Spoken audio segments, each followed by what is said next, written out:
Club event. Just a heads up, this talk is going to be recorded and uploaded to BCS's channel eventually.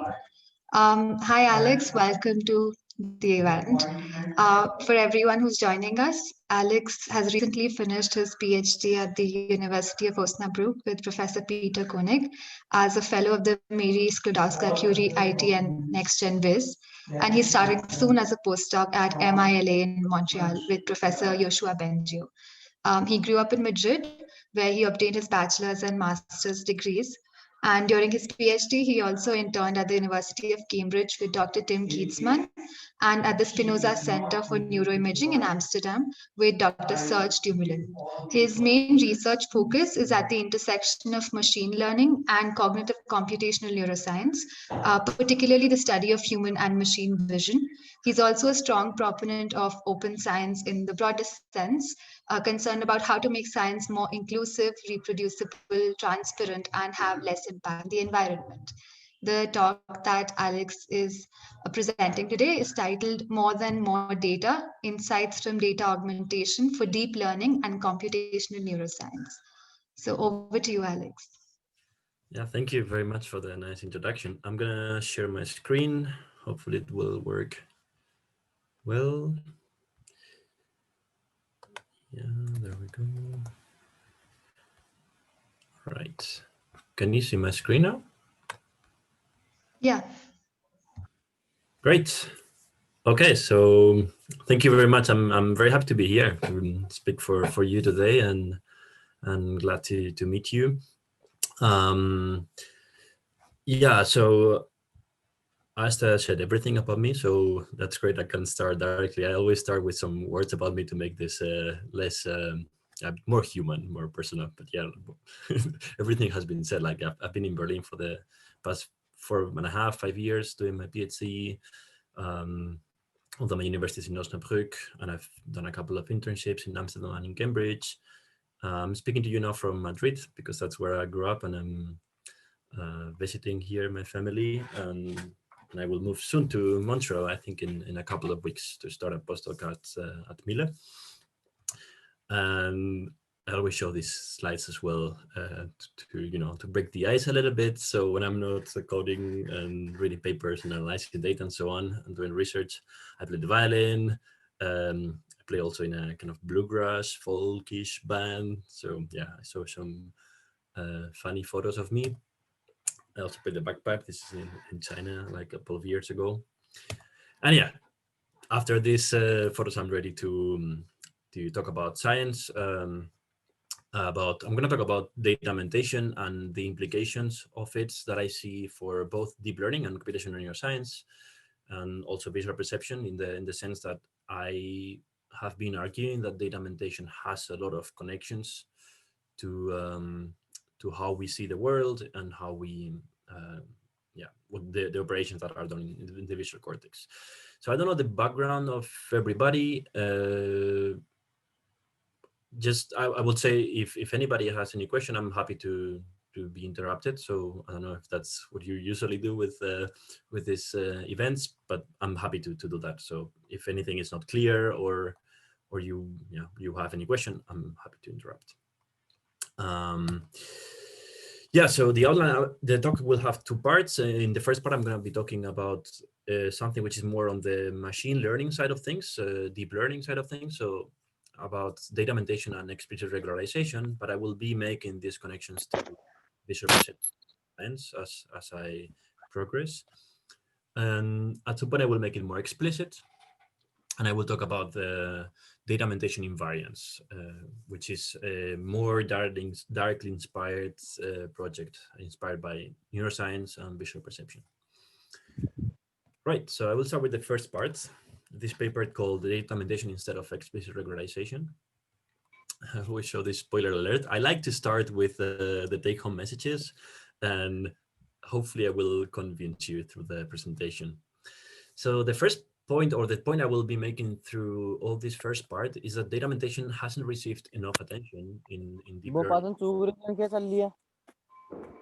in the deep learning literature, and I think it deserves a lot more attention, and I hope it will become clear why. through the presentation. The second, more practically important point is that weight decay and dropouts, which are ubiquitously used, might not be so necessary. And this has a lot of practical implications.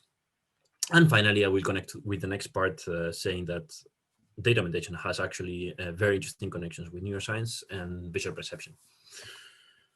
All right, so to motivate this, and this is actually how I started thinking about all these topics.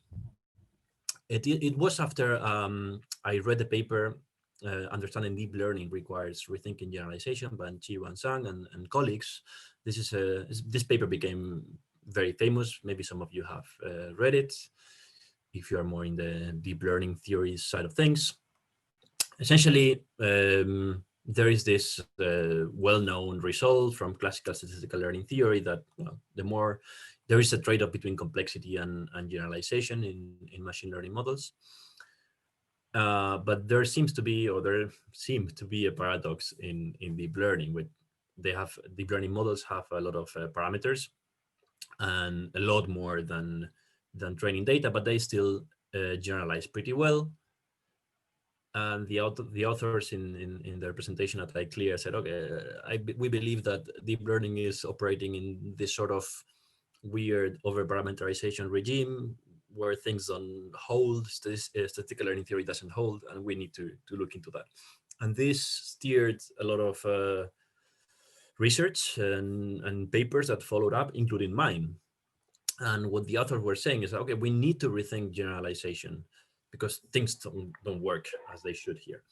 And I kind of was quite surprised. Of course, this was a thought-provoking thing, but I thought, okay, we might have to rethink generalization, but maybe we should start rethinking regularization. Ooh. Some weird lines appeared on my screen. Okay.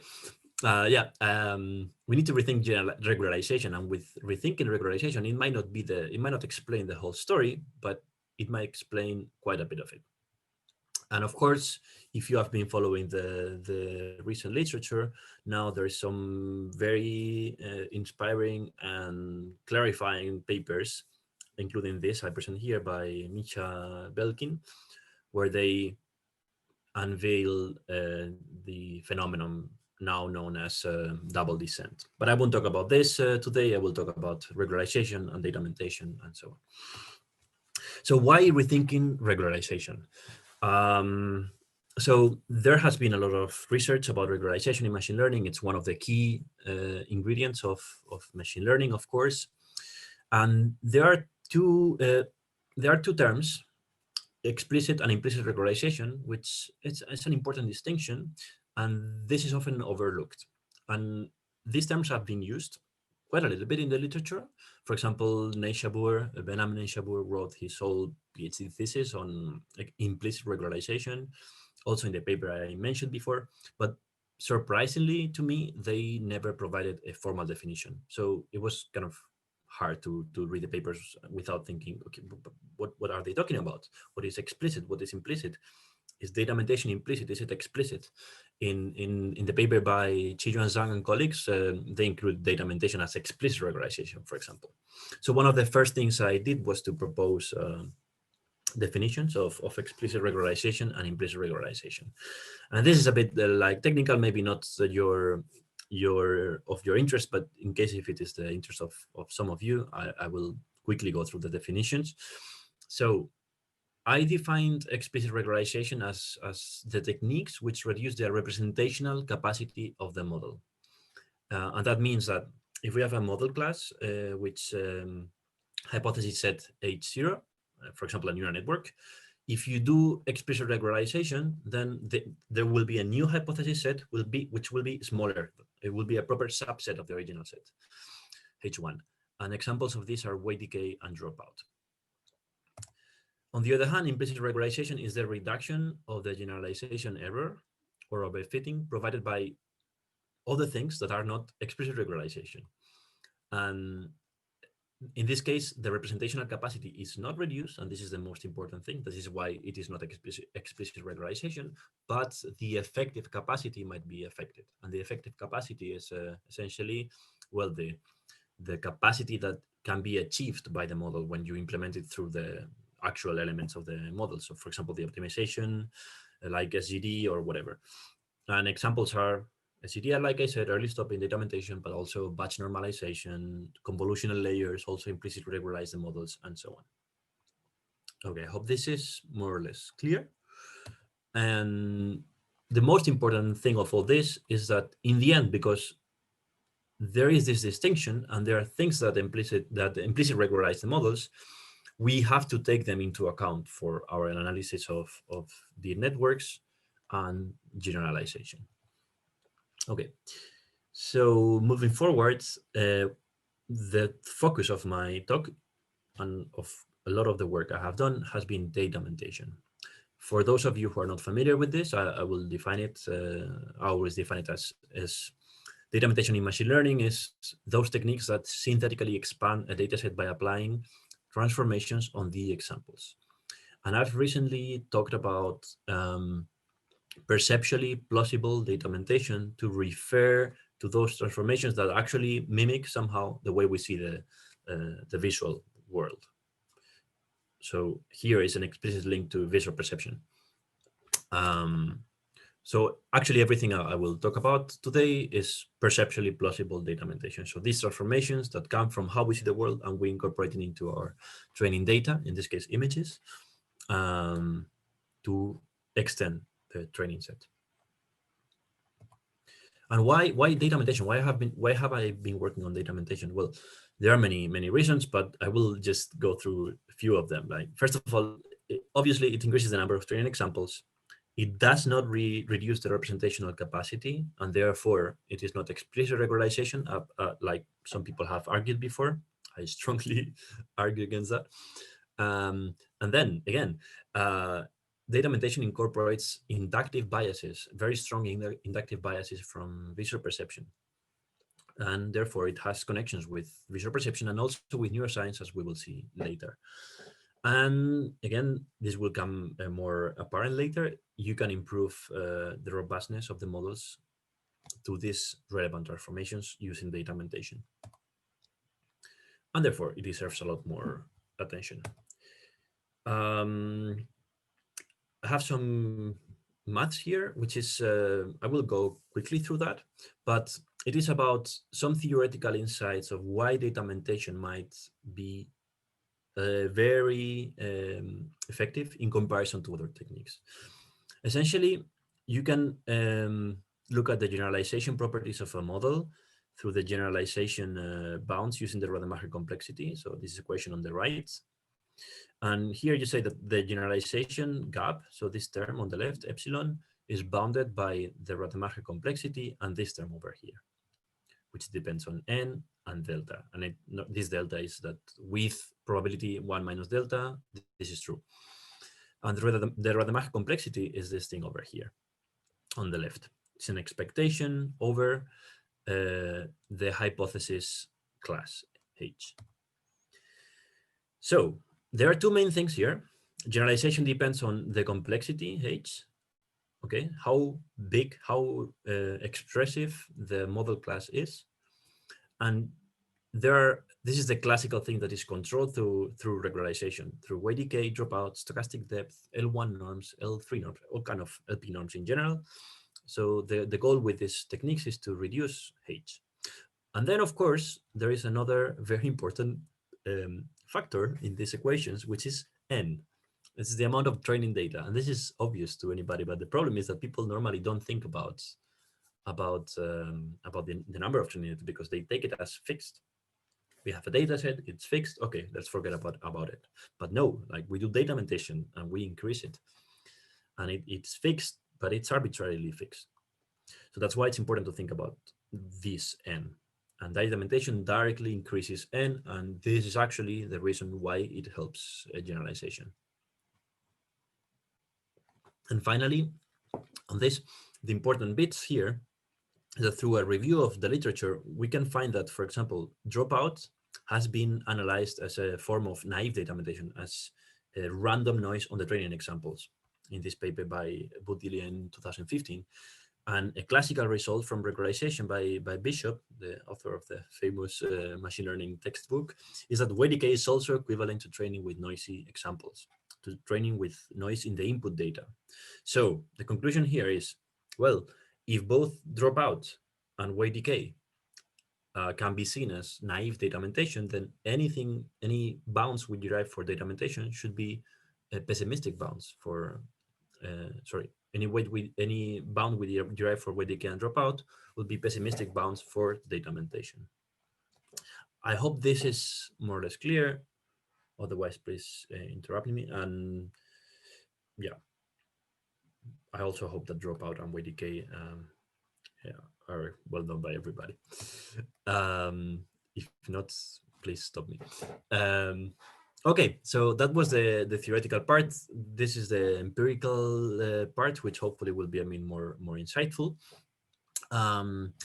So I did this because the literature was lacking at the moment an analysis, a comparison between data augmentation and other regularization techniques. And something in that direction had been done by Zhang and colleagues in this famous paper that I mentioned before, but totally taking data augmentation wrong as explicit regularization. So what I did here was training models with regularization and without it, with weight decay and dropout and without weight decay and dropout. And in all cases, I trained with 3 levels of data augmentation: with no data augmentation, with light data augmentation, and with heavier data augmentation, and compare every case. So here you can see data augmentation examples. So this would be light augmentation, which is translations, vertical and horizontal translations and horizontal flips, and a heavier scheme where I do a lot more transformations, rotations and shear mappings and contrast and brightness adjustment and different things. All right. So here are some results already. So here there will be a lot of results. So I will guide you through how to look at this slowly. So here on the left you see a lot of models. So there are 3 networks: AllCNN, WRN, and DenseNet that I trained on CIFAR10, CIFAR100, and Tiny ImageNet. And sorry, no, ImageNet, full ImageNet. And these are all object recognition data sets. So what I did was to compare in all cases with a baseline. And the baseline was the model trained without regularization and without data augmentation. So this light blue square. And this happens to be here, right? At 0, because that will be my baseline. And I will plot the results compared to this. And the absolute accuracy of these models is the number you see on the left below the model and dataset, the network and dataset. All right.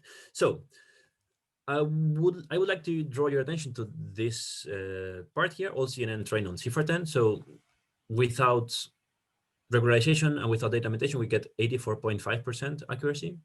If we add weight decay and dropout, we get here. So we improve by about 4.5%. All right, that's an improvement. Weight decay and dropout works. That's great. What if we also train with light data augmentation? So we get even better. And this is actually the accuracy reported in the original paper.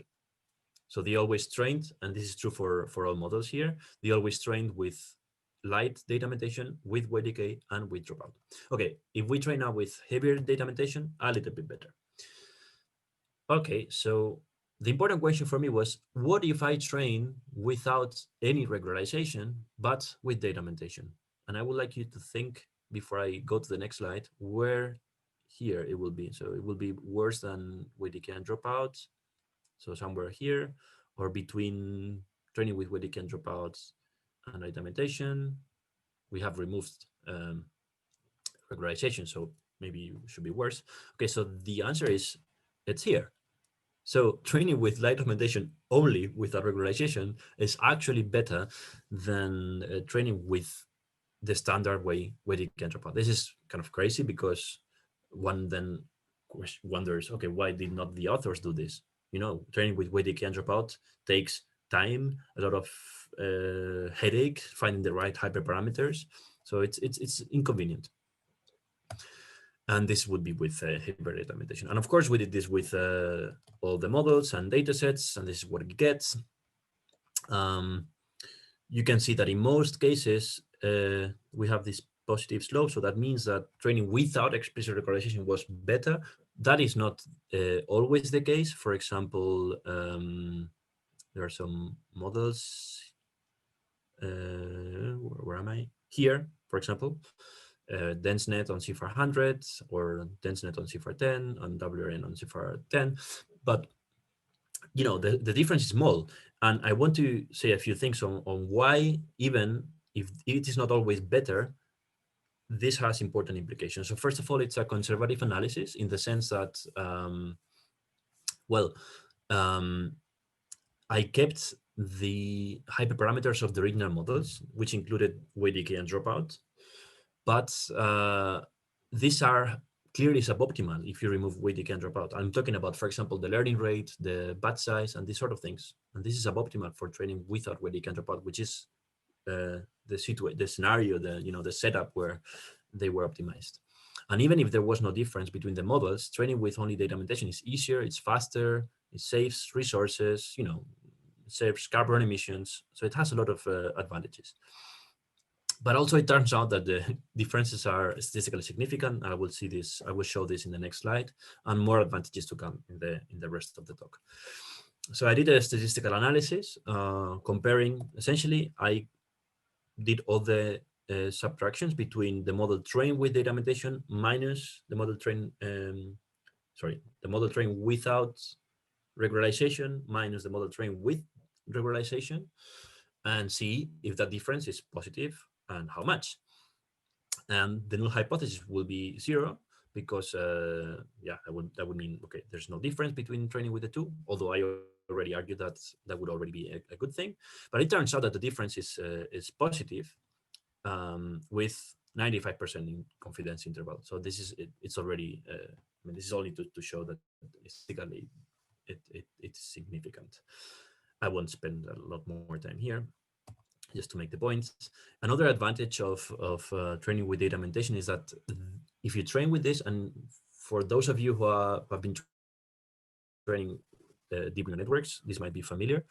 If you train with weight decay and dropout, you tend to see this behavior where you have a very bad performance for a long time until you reduce the learning rate, you do the learning rate decay, and then suddenly you get an improvement, and then another learning rate decay and get an improvement, and then you get the final performance.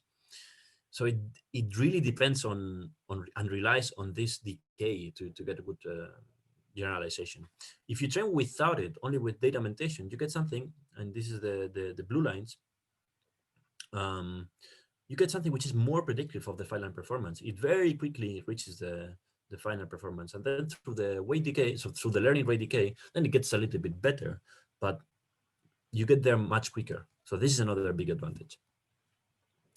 Okay, to kind of explore the actual power of data augmentation, another thing I did was to train with reduced training sets. So I trained with 10%, 50%, 80%, 1% of the data. I'm going to show here what happens if you train with only 10% of the data. And what you see here is that then the superiority of training without regularization is much, much higher. You can see the slopes of the dotted lines much more, steep, and this is kind of clear. And the explanation for this is that, well, data weight decay and dropout really depend on being fine-tuned for the whatever setup you have here. So if you change anything like the training data, then you would have to fine-tune the hyperparameters, and this is a hassle. That's stupid. Like, imagine if you are developing your architecture, and then you change, you never know what is the optimal. If you change a little bit of training data or the depth or anything, then you would have to fine tune again the hyperparameters. Okay, this, I hope it makes the point. We also did some statistical analysis recently, and of course, there's not even a single bootstrap sample where the sample mean is negative. So 6.96 is the difference. So it's very large. And finally, the last experiment type was to change the depth. So I take here the baseline, the original depth of the architecture. And what I did was training with a deeper architecture and a shallower architecture. And you can see here, I will focus on this example. If you train with a deeper architecture, you get a little bit better results only if you train without regularization. It's crazy. If you train with regularization, you get even worse results. Even if the architecture is deeper, it should be better, more expressive, but it's not the case. And that's again because I hypothesize, because there's a huge dependence on the hyperparameters.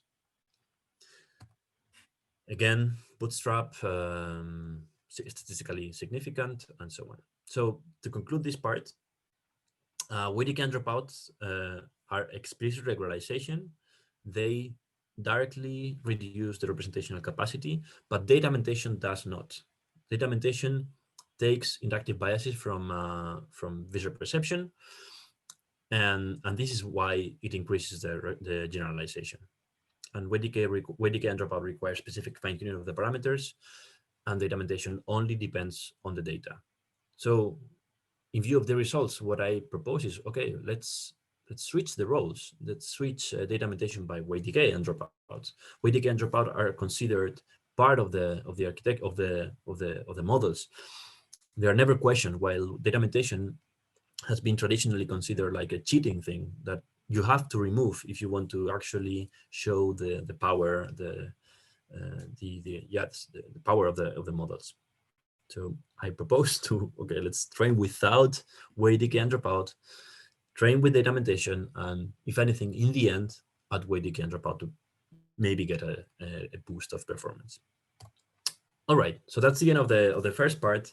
Now I'm gonna go into the direction of making more explicit these insights from visual perception and computational neuroscience. And in particular, I'm going to talk about robustness, because it's a natural question.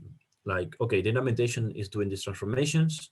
Do the models actually get robust to these transformations? I'm going to talk about all that. I've talked about this.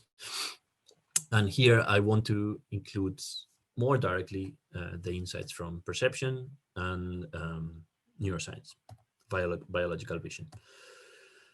And the take-home messages of this part will be that if you train with heavier data augmentation, the representations that the model learn tend to be more similar to the visual cortex. And this is interesting. It already tells us about what is happening in the models and why it is better. And second, I will show that if you train a model in the standard way, the representations are not robust, are actually very largely non-robust to image transformations. And I will show a way of making these representations robust using data augmentation and using inspiration from what we know that is a key ingredient of the visual cortex. Okay, so a little bit of motivation for this. If you're familiar with the trends in computer vision, you know, we use huge data sets of photos, right? And then if we think how we see the world, we humans and all the primates in general, well, it's not, we don't get experts in object recognition by looking at photos, right? We are constantly seeing the world. And data augmentation is not that, but it's a step towards that. It's a step towards training with more ecologically and naturalistic data. And that's from perception. If we then look at the visual cortex, so probably you're all familiar with this, I hope, and I think. But anyway, like just a few words about it. So we know that the visual cortex is organized hierarchically, and the light enters the retina, goes through the lateral geniculate nucleus, and reaches the V1 area in the occipital lobe. And then it is widely assumed that there is like a hierarchy of areas that culminate in the inferior temporal cortex, this yellow part. This is the monkey brain, but anyway. yeah, it culminates in IT, inferior temporal cortex, the yellow area, where it has been shown repeatedly since the early, well, late 90s, early 2000s, that it is possible to decode objects, object categories from the activations in IT. And it's not only that, like I will talk about the invariance a little bit later, but if it's first, let me talk about, okay, what are the implications that we can decode objects, object categories from IT, and how this has been approached since the advent of deep neural networks. So probably you all know that the features learned by convolutional neural networks can explain these activations, and this was shown in 2013 and 14 by several groups, Daniel Yamins and Khalid Razavi and Nico Krigetskote and Marcel van Geven and others.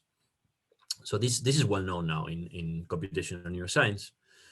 And then this is the part I showed you before. Okay, then we know that data augmentation, which is inspired, it includes, it incorporates aspects from visual perception, and it improves generalization. How data augmentation may affect this representation? So I think this was an interesting question, and the hypothesis was that, well, maybe if we train with this more naturalistic and ecological way, the representations get closer to IT. And this is part of a bigger question of what actually makes artificial neural networks more similar to the visual cortex.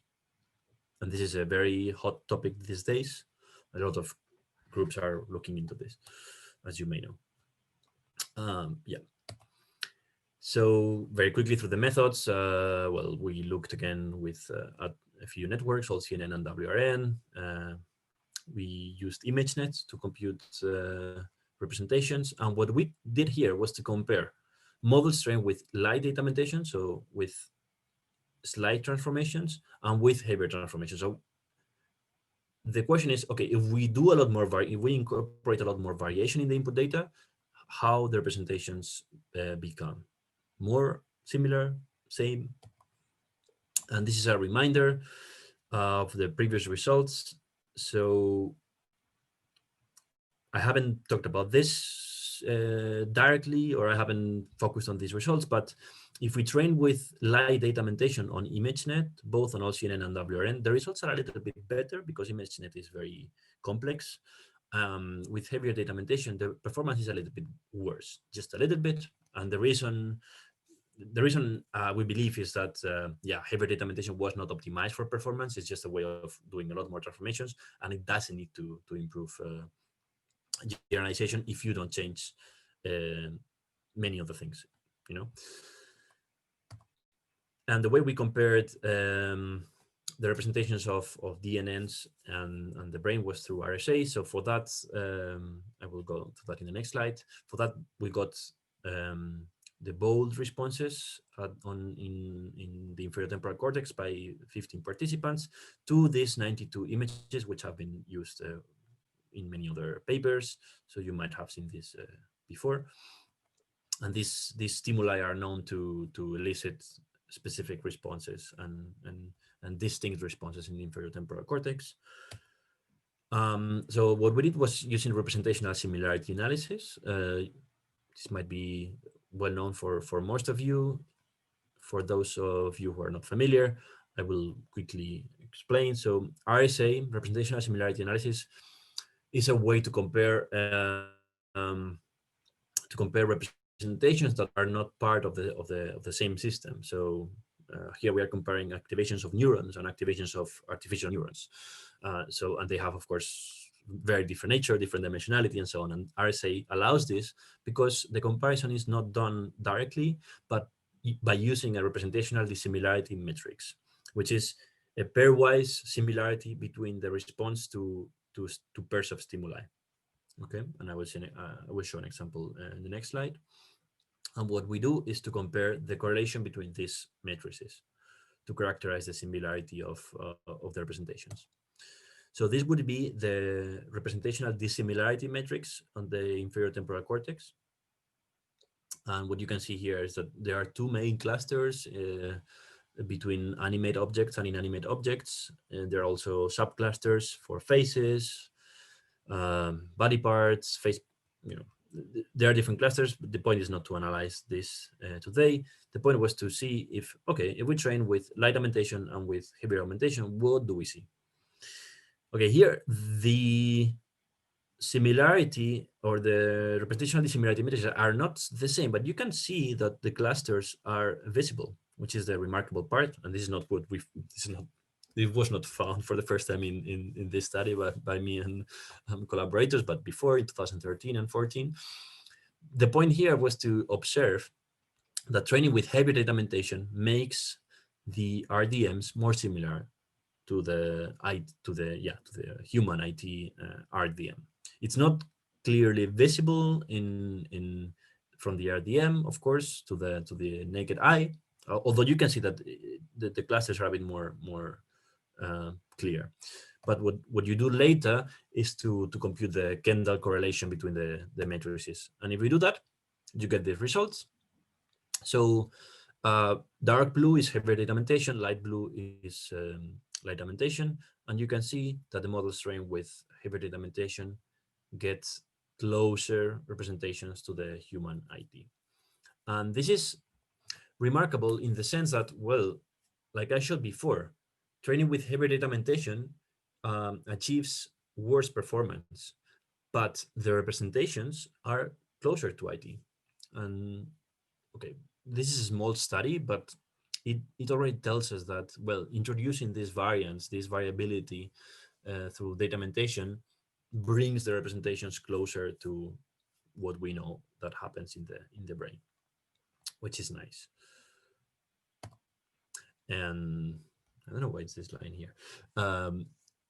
Yeah, and I want to thank also the collaborators of this project, which was Johannes Mera and Tim Kitzman and Nico Krikeskot, and I did this in an internship in Cambridge.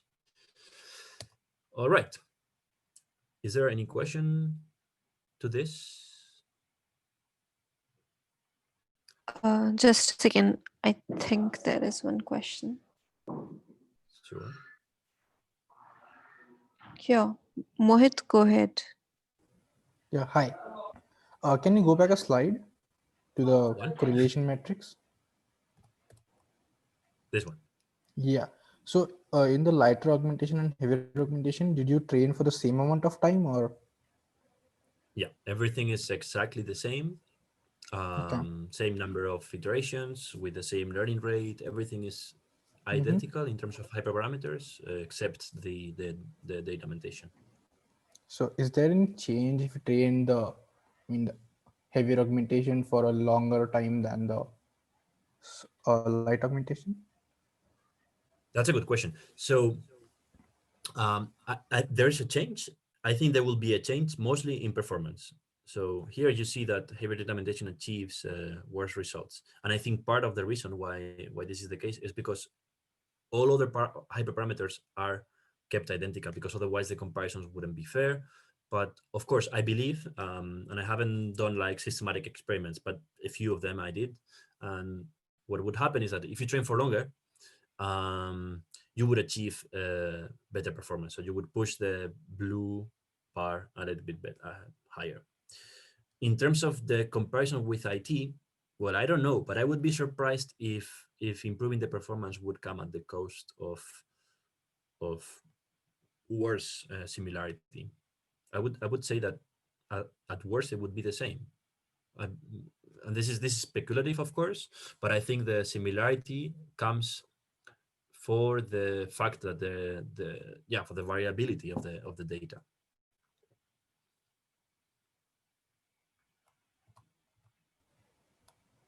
Thanks. But it's a good point. And like I said, this is not a super extensive experiment. We trained a few models only, but the results are kind of clear, and we hope that this gets replicated. And I have some ongoing projects where I might be able to see this effect again. Yeah, cool. Thanks for the question. So now I'm in the last part of the presentation, where I'm going to talk about invariance and robustness. I use these terms interchangeably. Okay, so how about invariance in the visual cortex? Again, I guess most of you will be familiar with this, but I will say it anyway. So what is known in visual neuroscience is that early areas of the visual cortex, so V1, V2, are strongly affected by changes like variation, object size, so variation in object size, position, the view, angle, illumination. Illumination is tricky because there's invariance in the retina, but yeah, that's a different story. So there's high variability in V1 and V2 if the stimulus changes, regardless of the object category. And what happens is that this invariance becomes increasingly better, or there's higher invariance if you go up in the hierarchy. And what is known since the late 90s and early 2000s is that in IIT, there is a strong invariance of both neurons and populations of neurons to changes in this sort of aspects of the input stimuli to the retina, and especially view angle and position and object size and so on.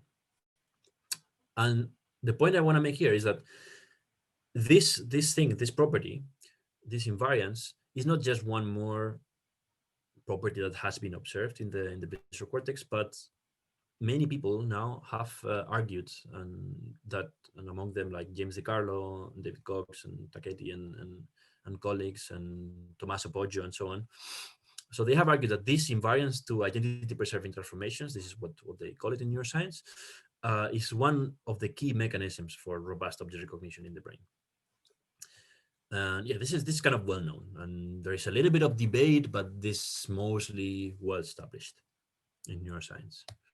So how about invariance in DNNs? So of course, I'm not the first person talking about invariance in deep neural networks. This has been a topic since the 90s, and since then a lot of techniques have been proposed to achieve invariance to specific transformations, for example, like translation, or, and this is the big topic of convolutional neural networks, translation, rotations, and so on, equivariance. There's been a lot of work. But I think the question remains, so are the representations of DNNs really invariant to identity-preserving transformations? Many people have looked into that. And well, for those of you who are familiar with deep neural networks, I think the short answer will be already no. And why no? Like, for example, we have adversarial examples, right? Adversarial examples are images to which we add like some noise, which is perceptually, yeah, we cannot see it perceptually, but the network gets fooled. This is very well known. So this is an example of, okay, something is kind of wrong with DNNs trained for object recognition that don't share all the properties with the visual system. And there are other examples. This is a work by Robert Gairos et al. In Tübingen in Germany. And very quickly, this is, if you train with noise, so data augmentation with noise, and you test with the same noise, you get superhuman performance.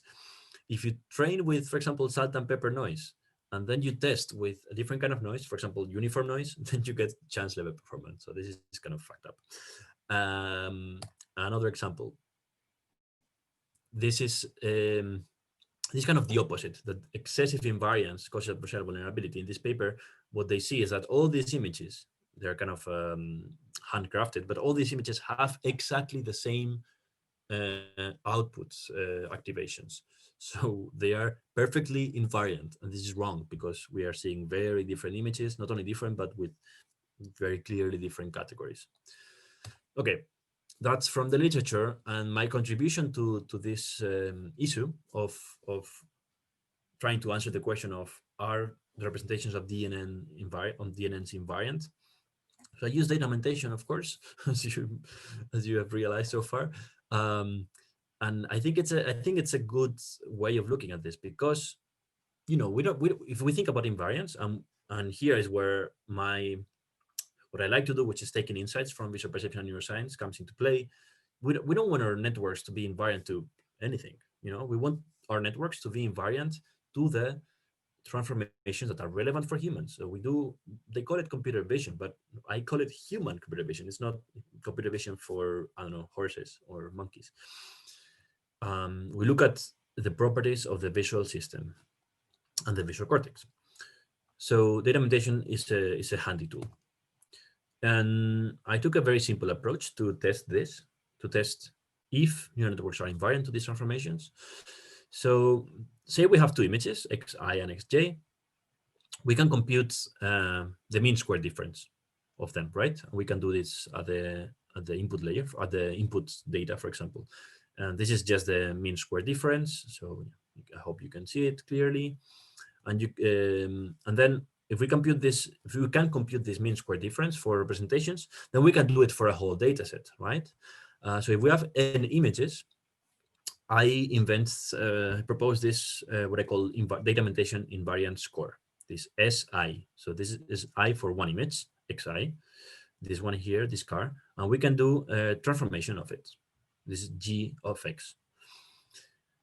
So we can compute the distance between Xi and G of Xi, so a transformation of it, and divide it by the mean distance between the images of the whole data set. So if our data set is these 4 images, then the denominator will be the average between all pairwise comparisons here. And it's one minus that to make it, so the higher, the more invariant.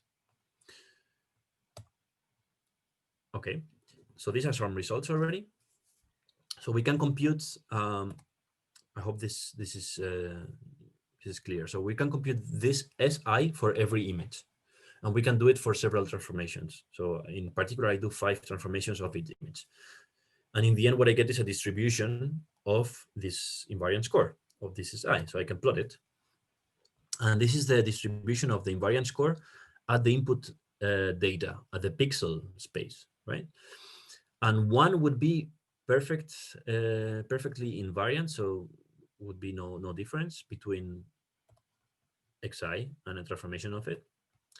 0 would be indistinguishable from the average, and minus could be anything, like very, very different. So it's not 0, you can see. So that makes sense. Even at the input and the pixel data, images that are transformations of each other are more similar between each other than to the rest of the data. It makes sense. But it's also not perfect, which is also expected. So what happens if we compute this at the different layers of the neural network, which has been already trained for sure? So if the artificial models behaved like the visual cortex, then we should see something like this. Well, maybe not linear, but exponential, you name it, but it should increase. And it should become pretty invariant at the last layer. But what happens in reality is this. So it's not only that it doesn't improve, it stays the same or even worse. And if you look at the last layer, this is not better than pixel space. So this kind of goes against this narrative of neural networks learn abstract representations, and the objects get disentangled at the big, I mean, I don't want to say bullshit, but there's something wrong. And this is bad news. This is the conclusion. This is bad news. It should be something like that, increasing. So what's going on? So by the way, the model is able to generalize to unseen data. That's for sure, provided it trains with generalization. And it classifies well the transformed examples, these cars, for example. But then the representations are not similar. That means that maybe this car is represented here in space, but this other car is here, and this other car is here, and this other car is, it's all over the place, and the representations are not distinguishable from the average images, or they are, but not better than in pixel space.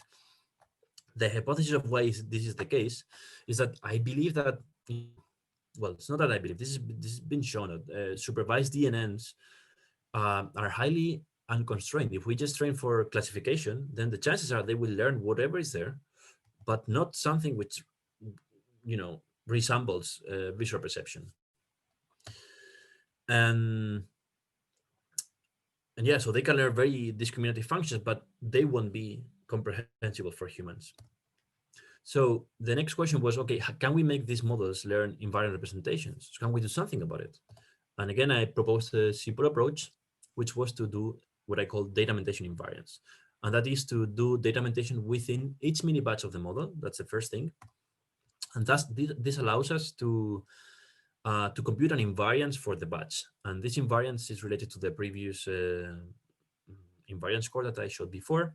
And this is a lot of subscripts here, might be a little bit complicated to get quickly, but the intuition is very simple, is that if we have a batch of images like this here, these 4 images, the numerator will be the average distance between images that are transformations of each other. So these 2 guys here, and the denominator is the average distance across the whole batch.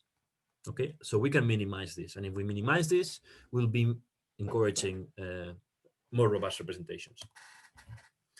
And what I do here is to optimize jointly the invariance, both the data augmentation invariance here and the categorization invariance. And what and the categorization objective, the categorical entropy, sorry. And what I do here is to control the invariance of each layer with this alpha. And this is essentially to mimic what is believed to happen in the visual cortex. So higher layers of the model should be more invariant, for example, IT, as compared to lower layers of the model, for example, V1. And yes, some results, and I'm close to finish. This is what I showed before of training a model with the standard categorical cross-entropy. If we train with the data augmentation invariance that I just presented, we do get now this increasing invariance along the layer hierarchy.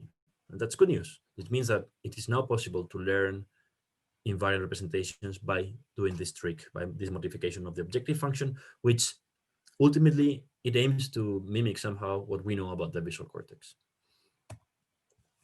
And yeah, we computed this on other architectures and data sets, but I will go quickly through this. I think the point is made. So yeah, LTN, WRN, DenseNet again. In general, we see the same results. Blue is the proposed objective function, and red is the standard categorical entropy. So blue gets more invariant than red. Same with WRN, trained with tiny ImageNet as well, and same with DenseNet. Yeah, the details are in the paper. For the talk, I want to focus on the conclusions mostly, right? So, okay, some of you might be wondering, okay, great, Alex, you can learn invariant representations. That's good. What happens with the classification accuracy? Okay, could be an option, you know, that you get invariance representations, but very bad classification, and that would be terrible. But okay, no, good news. The classification accuracy stays at least the same. In some cases, it even improves. In some cases, it's a little bit worse. Yeah, in general, training with data augmentation invariance even improves the classification accuracy. So to conclude, despite many proposals of invariant mechanisms, the representations of DNNs are very sensitive to these transformations. But we proposed an learning objective that encourages more robust representations. And this is kind of the summary of the whole presentation. I have been arguing that data augmentation has a lot of interesting properties with both visual perception and biological learning in the visual cortex. And yeah, especially if we compare it to other regularization techniques like weighted gain dropout, it's much more effective and has a lot of advantages. And yeah, I propose to switch the roles and definitely move beyond training with just categorical cross entropy and do take a look at these objectives where we introduce aspects from visual perception and biological learning. You can find all the codes on GitHub, and these are the relevant papers. I can send the slides if you're interested. Yeah, that was it. Anjavad, if I said correctly, thank you very much for your attention. And if you have questions, I'm happy to take them. I'm sorry I went a little bit over time. Thank you, Alex. That was great. Dhanyavad, thanks especially. Okay. So I guess now we'll leave the floor open for questions if anybody wants to ask.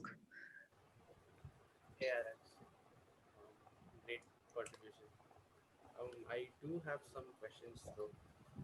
Is it not kind of unfair? It intuitively seems unfair to compare, say, a data augmentation approach as compared to a, say, regularization, because you are explicitly limiting the size of the hypothesis class, right? So, I mean, intuitively it seems unfair. So, excuse me, I hear it very quietly. I don't know if the microphone is not loud enough. Okay, so are you able to hear me now? Very quietly, or maybe if the others can hear well and can use the question, it's very quiet, unfortunately. Um, okay, Uh, so Avisha, are you able to hear me? yeah, I can hear you. Okay. What about now, Alex? Still very quiet. Maybe ask the question, and Akshat, can you, because I can hear you well, can you re Pramod, can you just type your question in the chat? I'll just narrate it. Yeah, sure. Okay.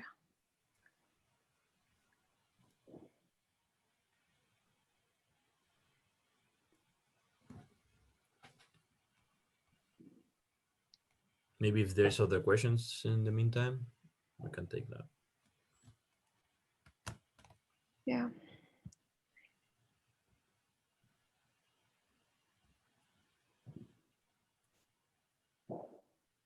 Um,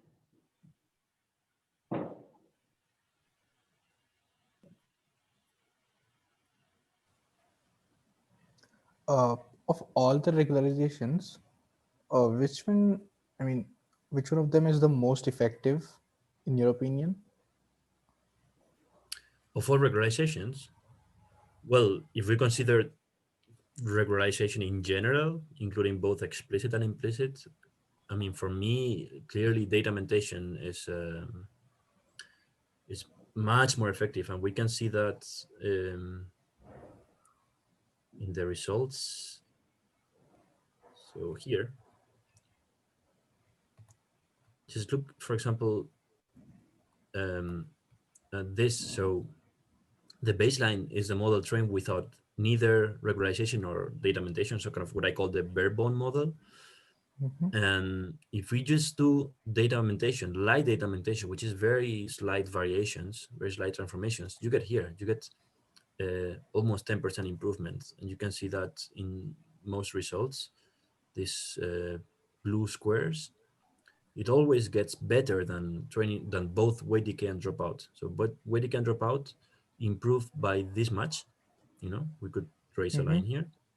And light data augmentation always improves just by itself, not combined, but just by itself, like this much, Some cases like 16% improvement.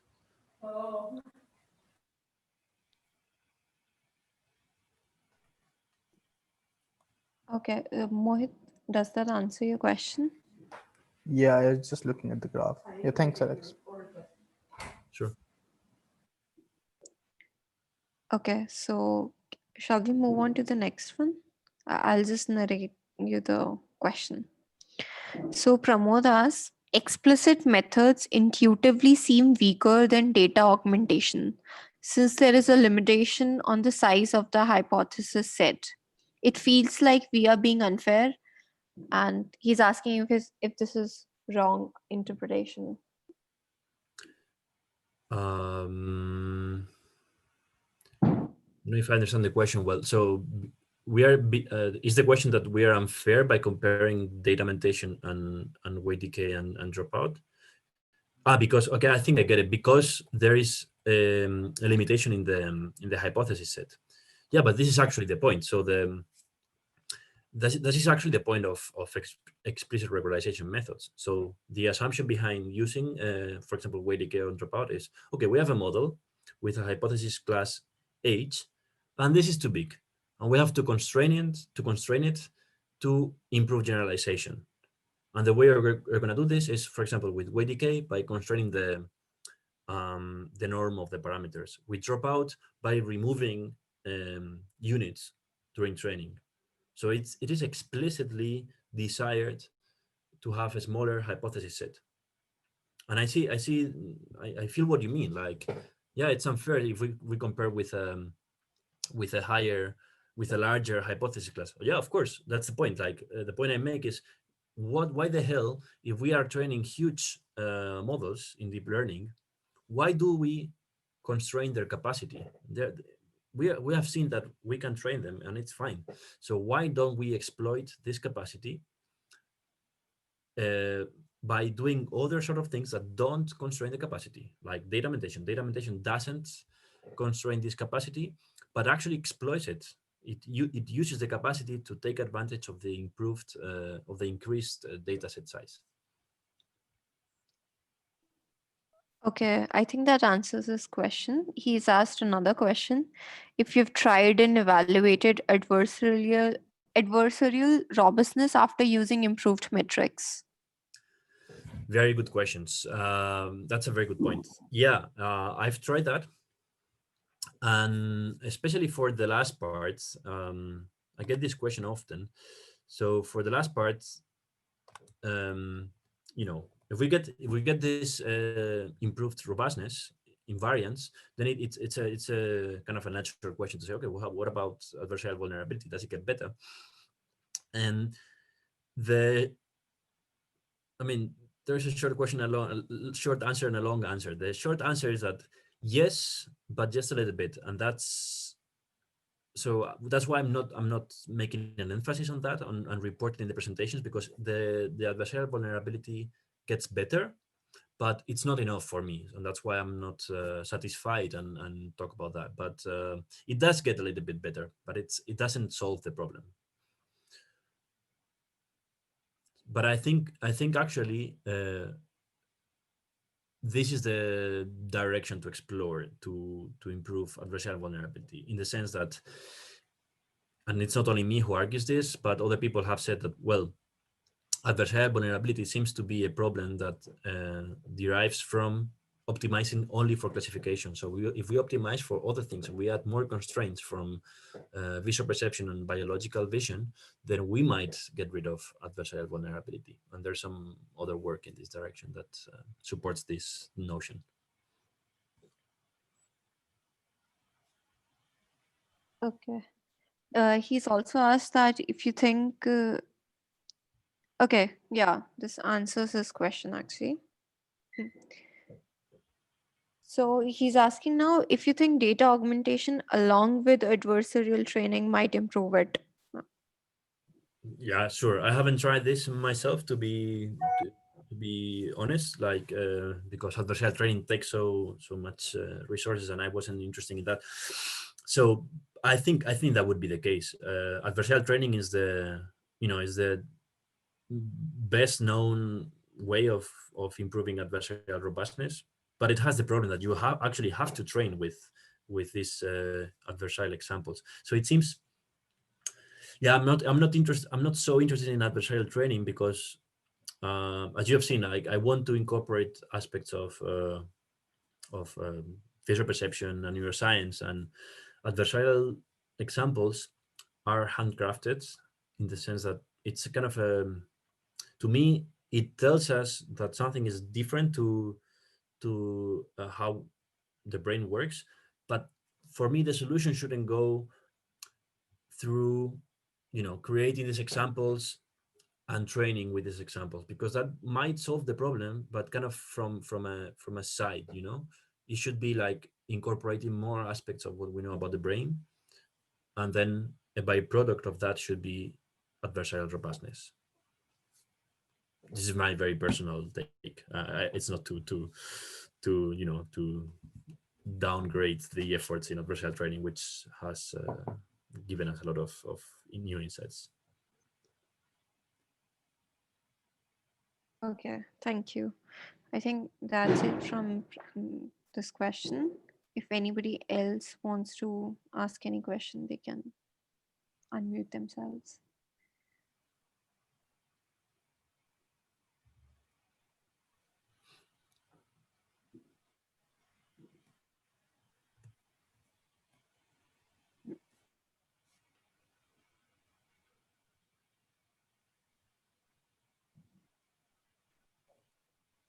Okay, then seems like there are no other questions to be answered. Thank you, Alex, for the talk. I would like to ask you a question apart from the slides. The slides were very cool, actually. Like about your research experience, like first of all, the internship experiences being in the undergrad, since because many of us here who have joined the talk are going to be doing internships coming summer or are applying for internships. So something for them maybe. Sure. So about the internships, I mean, do you have a more specific question, or do you want me to talk about internships in general, or what I think about? Internships in your field actually. So some of us here are really interested in this sub area. So they are actually looking for internship opportunities in I see, this okay. field. So. I see. Yeah. No. Great. So sure, that would be fantastic, and please get in touch if you're interested. I cannot offer anything specific right now because I'm about to move to a new lab, but that's definitely something I would be happy to discuss, and I'm actually will be in my new lab at Mila. Will be. I mean, we're constantly like hiring internships. Intern students, so that's something that will happen for sure, but I cannot say anything now because I'm not there yet, and I cannot be more specific. But if you are interested in working in these topics, please get in touch, and not right now because yeah, I don't have the information right now, but probably in like 1 or 2 months I'll be able to say something more specific and discuss what are the actual possibilities. But yeah, that's super welcome. Okay, that's great. So yeah, I guess that's it. I don't see any more questions in the chat also. Okay. Yeah, it was great to be part of your events, and very happy to present this work for you. And yeah, if you don't have questions now but you have them later, please feel free to get in touch anytime, of course. Okay. Thank you, Alex. Thank you so much. Thanks. Have a good day.